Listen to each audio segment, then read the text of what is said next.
Danes smo imeli zelo kratko sejo, ker smo sprejeli zgolj sklepe predlogov, ki jih predlagamo zdaj Državnemu zboru na osnovi sklepa iz prejšnje seje.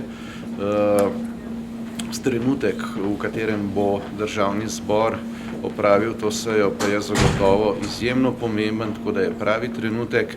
Veste namreč, da od predvčerajšnjim Avstrija izvaja nadzor drugače, da ni več tistega ringelšpila s ilegalnimi migranti, ki se ga je igrala do zdaj Slovenija, ko je povečkratno pošiljala ene in iste ljudi na avstrijsko mejo toliko časa, da so jih sprejeli. Zdaj Avstrijci zavrnejo določen del ilegalnih migrantov dokončno in ti ostanejo v Sloveniji. To pomeni, da so se začeli migranti na območju države Slovenije kopičiti, in ko se bo pojavil in se že pojavlja še povratni tok, bo to postala izjemno resna in za razvoj Slovenije in za varnost seveda zelo obremenjujoča okoliščina. Poleg tega se moramo zavedati, da so zdaj zadeve še dodatno zaostrili Avstrijci, kajti na slovensko-avstrijski meji zdaj raste povsem drugačna ograja. Spomnili se boste, da sem jo napovedal že pred nekaj meseci, takrat sem bil nazmerjen od vladne strani, da lažem, da ne govorim resnice. Dejstvo pa je, da so se včeraj dogovorili, da bodo praktično zaprli celotno mejo Slovenijo, bodisi z ograjo, bodisi z vojaško silo in do skrajnosti vzpostavili oster nadzor. To pa postavlja Slovenijo v izjemno neprijeten položaj. Da bi se mu izognili, sem pred časom predlagal, da bi poskušali vstopiti v Višegrajsko skupino formalno. Zdaj tam nismo, vladajoča koalicija je ta predlog takrat že zavrnila.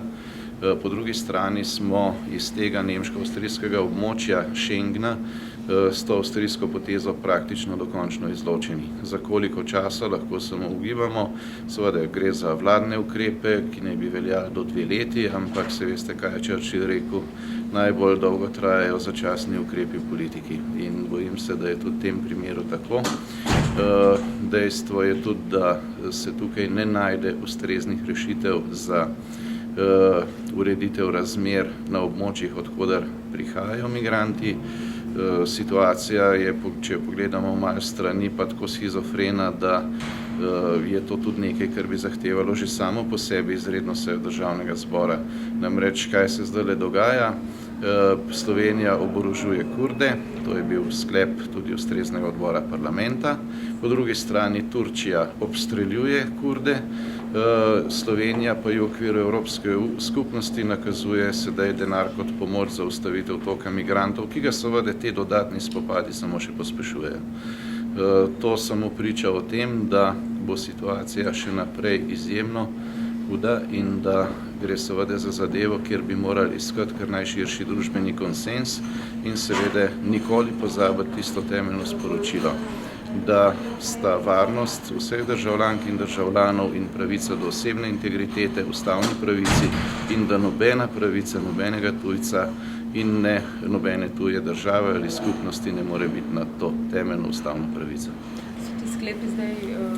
Sklepa, ki sta predlagana z naše strani, gresta v smeri iskanja konsenza in pa seveda soočenja s realnostjo. Gre pa za to, da tudi pridobimo vse tiste podatke, ki jih formalno do zdaj, kot veste, na tej seji oziroma prejšnji seji nismo mogli pridobiti.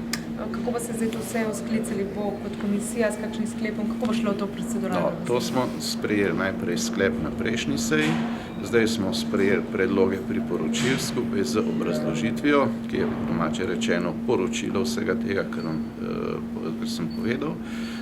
In to je zdaj dano na kolegij Državnega zbora, ki bo odločil bodisi o uvrstitvi te točke na sejo, bodisi o sklicu posebne seje, lahko pa seveda tudi poslanke in poslanci s zbiranjem podpisov zahtevajo, da se to obravnava na izredni seji Državnega zbora. Vsekakor se bomo s tem soočili v najkrajšem času, jaz samo upam, da bo razprava odgovorna, da bo šla v smeri iskanja konsenza, tako kot sem rekel, da se ne pozabi na to, da je varnost tista pravica vseh državljank in državljanov in pravica do osebne integritete, posebej žensk in otrok, ki je na prvem mestu in da nič ni nad to pravico in da se v okviru tega pač išče rešitve, ki bodo za Slovenijo v mednarodnih okoliščinah, kakršne pač so najbolj ugodne. Bo to zaprta seja? Vsekakor bo morala biti seja zaprta za javnost, saj bomo pri tem govorili o nekaterih najbolj zaupnih dokumentih, s katerimi ta država v temle trenutku načrtuje in s tem v bistvu tudi odloča o svoji bodočnosti.